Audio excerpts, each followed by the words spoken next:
Bueno, muchas gracias por estar acá. Ya esta convocatoria para nosotros es un montón, realmente. Así que les agradecemos de corazón que nos den esta oportunidad para expresar, para explicar el proyecto, algunos puntos centrales básicos de lo que estamos y lo que queremos hacer. En primer lugar, agradecerle al compañero José Boitenco, secretario general de la UATRE, a todo su equipo gremial de trabajo y a todo su equipo técnico por brindarnos este espacio. La verdad nos han recibido muy bien, hemos sido recibidos de la mejor manera, hemos podido organizar todo muy bien. Agradecer a los compañeros de la comisión directiva, con quienes recién tuvimos una primera reunión formal muy satisfactoria, muy linda, bueno, fluyó todo muy bien. Bueno, agradecerle a Bruno que organiza todo esto, que se rompió el lomo, agradecerle a Alan por todo el catering, agradecerle a Clary que la estuve siendo un poco ansioso en esta semana y bueno, ella se fumó toda esta versión mía. Y bueno, y agradecerle a todos, cada uno ya sabe lo que han apoyado el proyecto, lo que nos han acompañado para que podamos estar acá y para que podamos expresar esto. Bueno, estamos acá un poquito para lanzar lo que es esto, la Asociación de Derecho Sindical, ¿no? Como el nombre lo dice, una agrupación de abogados que estamos interesados en el estudio del derecho colectivo de trabajo, que nos apasiona esto, que nos interesa como objeto de estudio. Pero además de eso, lo que le queremos decir un poco es que viene cargado con un compromiso ideológico, ¿no? Porque cada uno de los que estamos integrando este proyecto, tenemos un gran compromiso y una fuerte convicción ideológica con la cuestión de las organizaciones sindicales. Pensamos que son instituciones fundamentales de la democracia, pensamos que son instituciones fundamentales de la Argentina y por eso queremos trabajar en pos de su fortalecimiento. El tema no se queda solo acá, porque todos saben, ¿no? Quienes ejercemos el derecho colectivo de trabajo estamos bastante directamente involucrados con el modelo sindical, ¿no? Este modelo de la unicidad promocionada que determina, ¿no?, que es una asociación la más representativa, la que tiene la aptitud de representar colectivamente los intereses de los trabajadores. Entonces, un poco el modelo va de eso, ¿no? Va de apoyar el modelo sindical, de apoyar el modelo sindical desde el punto de vista teórico y desde el punto de vista práctico.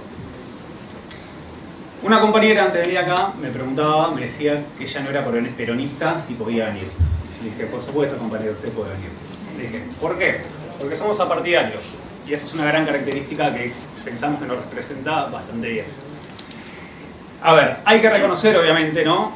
Muchos compañeros que están acá, hay que reconocer, obviamente, la génesis justicialista, ¿no?, del modelo sindical y de la etapa de fomento, ¿no? La doctrina analiza tres momentos importantes del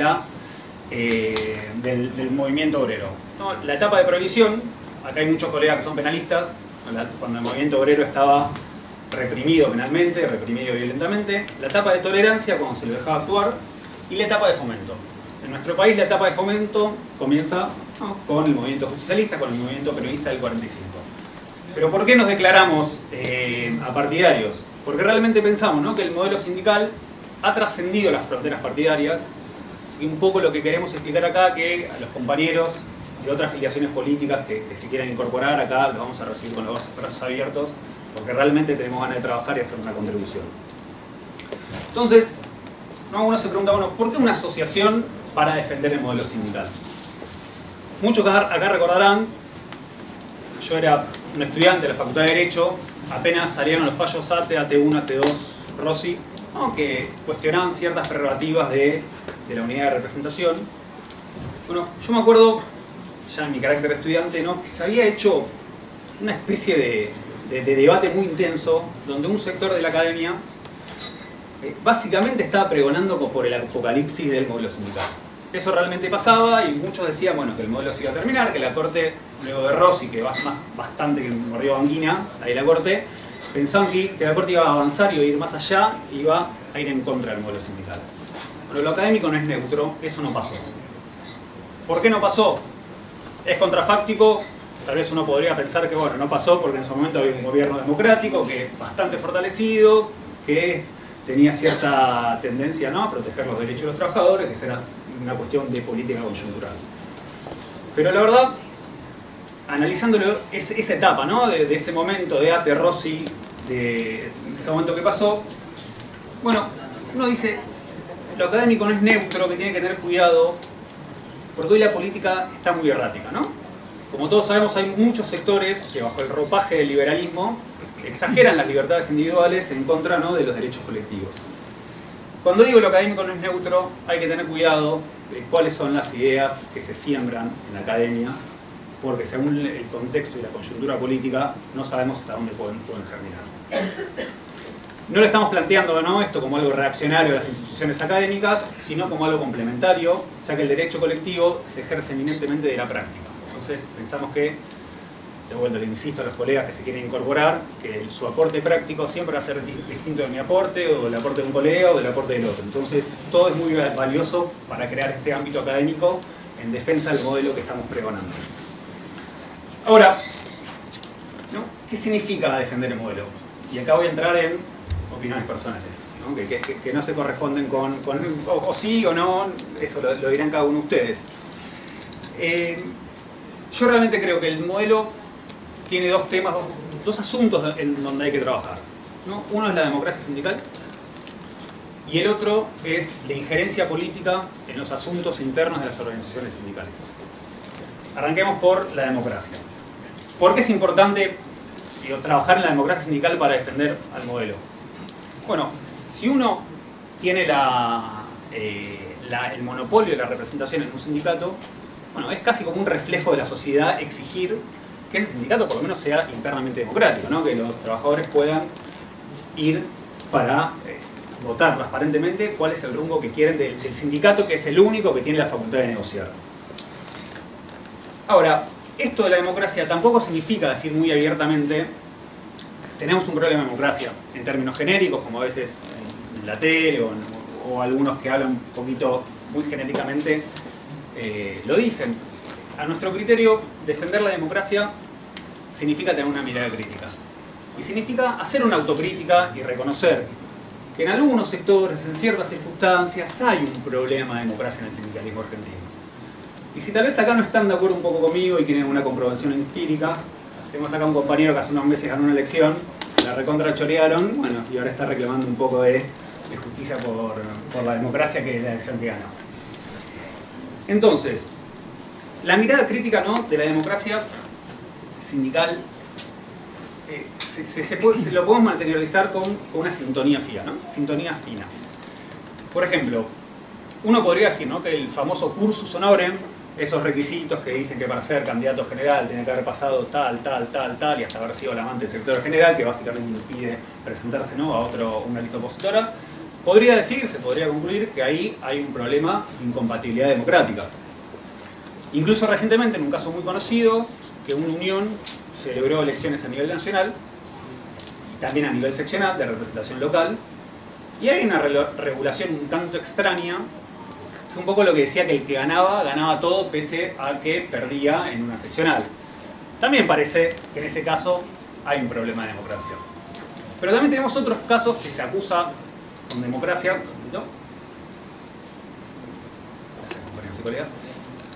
Tenemos otros casos que, bueno, que tal vez no está tan claro que haya un problema de democracia y es válida la autonomía interna y las regulaciones estatutarias. Hace muy poquito yo estuve dando una mano con unos colegas en una elección, era un gremio de actividad, y a la lista opositora no la habían oficializado porque tenía una regulación, ¿no?, bastante interesante que decía, bueno, para la comisión directiva uno tiene que tener una representación en alguna de las empresas, ¿no? No puede, tiene un cierto número mínimo de empresas, tiene que ser representadas por la comisión directiva. Bueno, esta lista fue rechazada. Habían presentado candidatos solo de una empresa. Entonces, con esa mirada crítica que les digo, parece ser que ahí, bueno, la autonomía sindical es razonable, ¿no? Que si uno quiere presentar una lista con solo candidatos de una empresa en un gremio de actividad, para eso váyase y haga un gremio de empresa. Entonces, un poco lo que le quiero decir que creo que una de las tareas más complejas realmente de los que ejercemos esta especialidad y esta profesión es discernir cuándo la autonomía sindical es sincera y cuándo no lo es. Entonces, un poquito, hay una primera propuesta de trabajo para los colegas que se quieren incorporar, trabajar un poquito sobre esto, fortalecer la democracia sindical para fortalecer el modelo, ¿no? Realmente con honestidad y con un poquito de mirada crítica. A ver, yo les decía, ¿no?, que lo académico, en mi opinión, no es neutro. Desde algunos sectores de lo académico dicen que el modelo es corporativo. ¿Qué significa el corporativismo? Bueno, corporativismo muy vinculado a regímenes totalitarios. Era cuando el Estado agarraba, decía, vos vas a representar una determinada categoría profesional, todas las personas se van a involucrar con vos, vos venís, negociás conmigo y tus intereses van a estar subordinados a los intereses del Estado. Regímenes totalitarios, imagínense cómo serían, ¿no?, los trabajadores metalúrgicos cuando un régimen tiene que sostener un frente bélico. Obviamente el interés del Estado es superior a el interés de los trabajadores en concreto. A ver, a esto, ¿no?, a esta crítica que dicen de corporativo o neocorporativo, tal vez para suavizar un poco el golpe, les podemos contestar que el modelo sindical tiene una matriz democrática. Y esa matriz democrática se da en lo que se llama el criterio objetivo cuantitativo para acceder a la personería gremial. No es que el Estado da discrecionalmente un determinado tributo o una determinada concesión, sino que el gremio tiene que cumplir unos requisitos de representatividad. Un poco haciendo asociación libre, yo recuerdo que hace unos meses la vicepresidenta de la Nación, la doctora Cristina Fernández, en una conferencia esbozaba un concepto político que era: uno puede gobernar por hegemonía democrática o puede gobernar por consenso. La hegemonía democrática, cuando tiene determinada cantidad de votos para imponer su programa de gobierno; el consenso, cuando entra por lo justo y tiene que arreglar con otras fuerzas políticas. Bueno, hacemos asociación con el modelo sindical y con el régimen sindical. Uno diría que el régimen de consenso es cuando todos los sindicatos se tienen que sentar en una mesa, y la hegemonía democrática es cuando el gremio que obtuvo la personería gremial, por este criterio objetivo cuantitativo, que es acreditar que tenés la mayor cantidad de trabajadores de la actividad, uno tiene la hegemonía democrática con esta representación de la personería gremial. Entonces uno ahí nos empezamos a dar cuenta un poco, ¿no?, que esto no es corporativo y no hay algo antidemocrático acá. Incluso si uno ve la primera regulación del modelo sindical, ¿no?, el decreto 23.852 del 45, ya el artículo 9 y 10 establecía este régimen de compulsa y este régimen objetivo para acreditar esa representatividad. Entonces, bueno, tal vez uno puede llegar a pensar que detrás de esas acusaciones de régimen corporativo, bueno, puede estar implícita, puede estar escondida tal vez alguna acusación, ¿no?, de querer emparetar al gobierno peronista del 45 como un gobierno totalitario. A ver, hay algunos profesores, y esto no me lo ha contado nadie, esto lo he escuchado yo, que dicen que la personería gremial es una patente de corso. Bueno, ya vimos con esto que realmente no lo es. Y esto conceptualmente nos parece muy grave. Conceptualmente nos parece muy grave. Porque básicamente, compañeros acá, dirigentes sindicales presentes, en una de las universidades más prestigiosas de Latinoamérica, en la más prestigiosa del país, le están diciendo a ustedes que son unos piratas. Y le dicen que la personería gremial es una patente de corso. Entonces ven cómo este espacio se empieza a volver interesante en términos de defender el modelo en una organización que surja de las entrañas propias del movimiento obrero. Vamos a hablar de injerencia política. Bueno, la injerencia política en los asuntos internos de las asociaciones siempre se da por intermedio del Ministerio de Trabajo. Es el ministerio el que los puede intervenir, el ministerio el que puede declarar una elección, que puede hacer un montón de barbaridades. Si uno se pone a pensar, bueno, esto es algo coyuntural o estructural, ¿no? Se dice, cuanto mayor es la adhesión del movimiento obrero a un determinado gobierno, tal vez menor sea el grado de injerencia. Esa podría ser la estadística, pero lamentablemente hay casos que la estadística se salen de la estadística y uno tiene, por ejemplo, que un gobierno peronista comete actos de injerencia en una organización sindical. Y miren si eso no lo van a saber los dirigentes de esta casa, que un propio gobierno peronista los quiso intervenir. Nobleza obliga, en la anterior gestión del ministerio, no en esta gestión.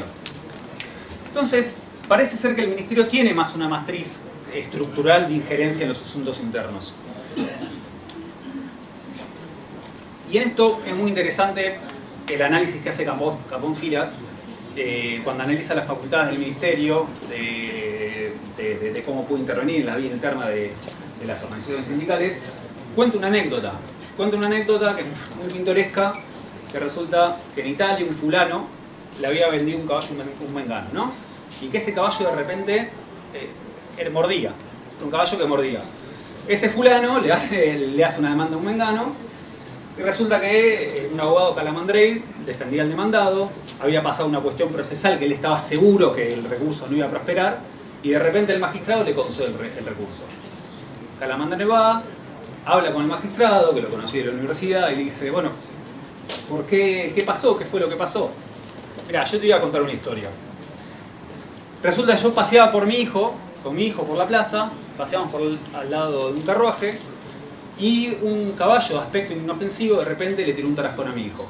Una herida que tardó más o menos un mes en sanarse. A partir de ese momento, cuando oigo hablar de caballos que muerden, yo soy implacable. Entonces el ministerio es un caballo que muerde un poquito travieso y hay que tener un poquito la distancia y desde ese punto de vista. Una nota acá que le estoy diciendo a los Capónfilas, hay un montón de obras de derecho colectivo de trabajo que realmente por ahí uno con la tesis puede investigar un poco más, pedirse un colega, interiorizarse, pero que se están perdiendo. La obra de Capónfilas, la obra de Néstor Corte, hay un montón de obras que ya no se editan más. Una iniciativa de la asociación, que acá muchos tal vez nos pueden ayudar, que conocen a los colegas que sean autores de esto, es tratar de republicar esas obras para facilitarle a nuestros colegas y a nuestros asociados. Bueno, entonces decíamos, ¿no? El Ministerio de Trabajo, este caballo que muerde, ¿qué pasa con los actos de injerencia? ¿Cuál es la última valla de contención? Bueno, la última valla de contención es la Justicia Nacional del Trabajo. Es el órgano institucional que puede evitar estos actos de injerencia que ya vemos que suceden con una matriz estructural del Ministerio de Trabajo, que no es solo coyuntural. Ahora, ¿qué pasa cuando hay casos donde esa valla falla? Bueno, realmente es ahí cuando se materializan los actos de injerencia en contra de las organizaciones sindicales.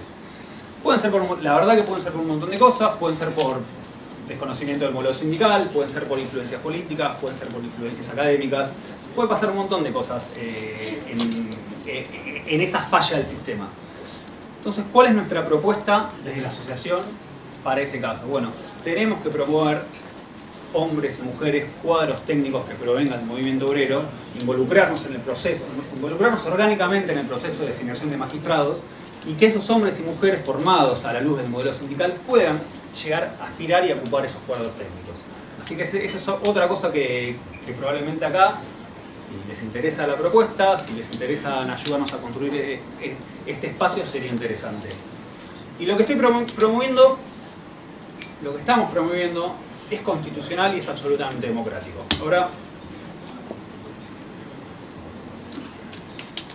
les voy a contar la historia de Sonia Sotomayor. Bueno, Sonia, estadounidense, abogada, estudió en universidades muy prestigiosas, hija de inmigrantes latinos de Estados Unidos, un ejemplo de movilidad social.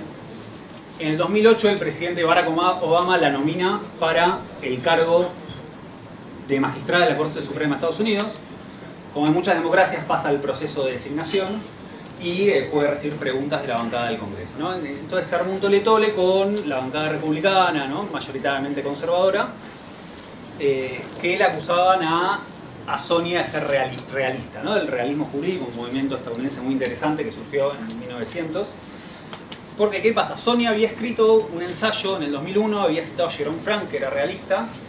Ella, como latina, lo que decía es, bueno, que el proceso de decisión judicial, además de las normas, los hechos, los casos concretos, es válido, es perfectamente válido que uno incorpore su background, sus antecedentes, su cuestión cultural. La palabra en inglés que Sonia utilizaba era richness, ¿no? Y eso está muy vinculado con el realismo jurídico, que fue un movimiento muy controvertido en Estados Unidos, pero a su vez fue un movimiento muy progresista y muy vinculado al derecho al trabajo. Uno de los antecedentes más destacables de ese movimiento, el fallo Launcher contra el Estado de Nueva York, que el Estado de Nueva York había limitado las horas de trabajo y la Corte Suprema la declaró inconstitucional por violar el deber de contratar. Bueno, el fallo en disidencia fue uno de los máximos exponentes del realismo. Entonces, claramente, la bancada republicana, ¿no? Los movimientos más conservadores utilizaron esto políticamente para acusarla a Sonia de realismo y realista, y se armó un tole-tole ahí en la nominación del Congreso. ¿Qué fue lo que sucedió? A Sonia la nominaron, hoy actualmente cumple funciones como magistrada en la Corte Suprema de Estados Unidos, una magistrada latina, y está aportando esa riqueza cultural de la que ella hablaba en ese ensayo del 2001, por lo cual fue muy criticada. A lo que voy con esto es válido, es democrático, es constitucional. O sea, trabajemos para que cuadros del movimiento obrero puedan aportar la riqueza propia que tiene el movimiento obrero en los ámbitos de decisión judicial. Ya estamos terminando, compañeros y colegas. El último puntito que les quería hablar, lo voy a citar al conductor, por más de que decíamos que éramos apartidarios, bueno, un poquito vamos a citarlo porque me parece interesante para establecer el punto de vista político en el cual vamos a actuar. Una pequeña anécdota: atrás hay un busto de Perón y un busto de Evita, y Bruno me decía si los queríamos traer adelante. Y yo le dije, mira, Bruno, prefiero que me lo dejes atrás, porque si en el proceso se llega a caer y se llega a romper el busto de Perón, primero yo voy a tener un problema con la gente de la UATRE, y segundo, en mi proyecto va a arrancar maldito. Así que cualquier cosa, así que después el busto está ahí atrás. Bueno, poco Perón lo que decía, ¿no? Que para que haya la unidad de concepción se tienen que dar tres conceptos, ¿no? Los principios, la doctrina y la teoría. La doctrina, decía el mismo Perón, no es inmutable, no es invariable, es elástica, ¿no? Las doctrinas no son eternas, sino en sus grandes principios. Esto Domingo Arcomano lo analiza de una forma muy interesante en un libro que tiene que se llama Perón, Guerra y Política, en donde analiza las fuentes militares de conducción, ¿no? Que lo asimila al principio in veritas filia tempus, que la verdad es hija del tiempo. Los principios son grandes generalidades de abstracciones que se dan en base a la experiencia, como puede ser proteger al trabajo, y la teoría está enfocada y dirigida al conocimiento. Haciendo un poco de asociación con esto que queremos hacer, bueno, como principio podemos tener proteger al trabajo, organizaciones sindicales fuertes, ¿por qué no la unidad promocionada? Como doctrina podemos tener el modelo sindical, que como decimos hay que adaptarlo, hay que ser crítico, hay que fortalecerlo. Y como teoría es el conocimiento que va dirigido a esto que es el modelo sindical y lo que nosotros estamos trabajando. Desde la asociación promovemos eso, que, este es nuestro ámbito de acción política, vamos a trabajar sobre eso, sobre la teoría, sobre el conocimiento. Vamos a estar publicando artículos y a los colegas que se quieran sumar a escribir, que les gusten los valores que estamos armando, súmense y podemos publicar los artículos, vamos a hacer un lindo ámbito de trabajo. Finalizando, compañeros y colegas, les quiero reiterar el agradecimiento. Para mí es un montón, para nosotros es un montón que estén acá. Ojalá nos puedan apoyar con este proyecto, ojalá les haya gustado la presentación, les haya gustado los valores, espero haberlos podido comunicar bien. Y finalmente les quiero decir que el doctor Emiliano Pérez es el tesorero. Para los que vinieron con la chequera, por favor, cuando se vayan no se olviden de saludarlo. Gracias, colegas.